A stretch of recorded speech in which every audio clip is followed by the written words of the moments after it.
तो आज हम समीकरण को सोल्व करने का कुछ तरीका एवं ट्रिक को सीखेंगे।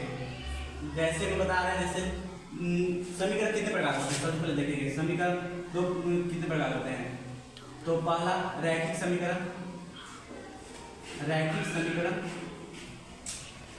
और सेकेंड हो जाएगा आपको द्विघात समीकरण, उसका त्रिघात समीकरण,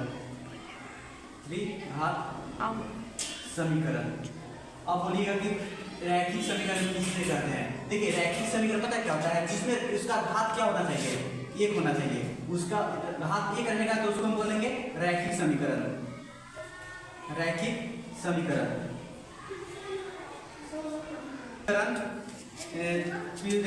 जिसका घात एक होना चाहिए। तो जैसे एग्जाम्पल 2x + 5 क्या है, x का घात 1 है, ये हो गया आपको रैखिक समीकरण। अब द्विघात समीकरण में आपको क्या हो जाएगा, द्विघात समीकरण में हो जाएगा आपका इसका घात क्या हो जाएगा, इसका घात 2 होगा। जैसे एग्जाम्पल 2x² + 3x + 5 = 0, क्या होगा आपका द्विघात समीकरण, जिसका घात कितना हो गया आपको, इसका घात हो गया 2। अब क्या करेंगे त्रिघात समीकरण कैसे देखेंगे, जिसका घात क्या होना चाहिए। जैसे एग्जाम्पल 2x³ 3x² + 5x + 6 = 0, ये इसका घात क्या है, मैक्सिमम। देखिए मैक्सिमम घात कितना है, 3 है।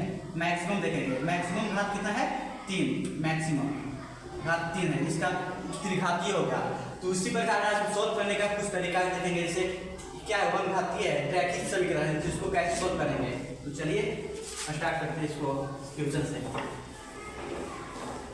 तो पहला क्वेश्चन हो रहा है कि 2x + 5 = 0, इसका x का मान पूछा है, x का मान वैल्यू ऑफ x है। तो कैसे निकलेगा, सबसे पहले देखेंगे कि 2x + माइनस का आ जाएगा ना। अब x से अगर जो मल्टीप्लाई है किससे जाएगा, तो क्या चिन्ह हो जाएगा, डिवाइड हो जाएगा, 5/2। इसका x का मान निकल गया कितना, -5/2। वो लीनियर इक्वेशन है, लीनियर इक्वेशन। इसका एक और क्वेश्चन देखेंगे।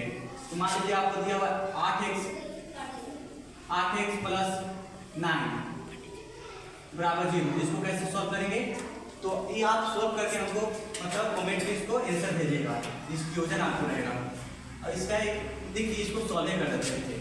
8x बराबर क्या है, -x 8x + 9 = 0।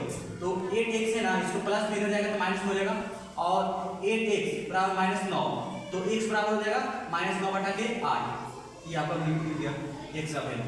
अब देखिए द्विघातीय समीकरण को कैसे सॉल्व किया जाता है। इसका एक और तरीका देखते हैं। मान लीजिए एक और तरीका नंबर सेकेंड। इसमें क्या करेंगे, इसको पुट करेंगे वैल्यू। जैसे एक एग्जांपल देते हैं, 8x + 3 = 0 है ना। अब तो x का वैल्यू निकालिए, x का वैल्यू कैसे निकल जाएगा, 8x बराबर -3 हो जाएगा, तो x बराबर हो जाएगा -3/8। अब क्या देखेंगे कि जो x का वैल्यू जो निकला है इसके बराबर है कि नहीं, 0 के बराबर है कि नहीं, इसको देखेंगे। तो अकॉर्डिंग टू क्यूजर, तो 8x + 3/0। अब x का वैल्यू कितना रखेंगे, -3/8 + 3 = 0। अब 8 से 8 खत्म हो गया, -3 + 3 = 0, इससे कट गया तो 0 = 0। इससे हम सेटिस्फाइड हुआ कि जो x का वैल्यू आया वो क्या आया, तो करेक्ट आया। तो इसी तरह से इसका x का वैल्यू को हम पुट कर भी सकते हैं। तो अब चलिए द्विघात समीकरण का क्वेश्चन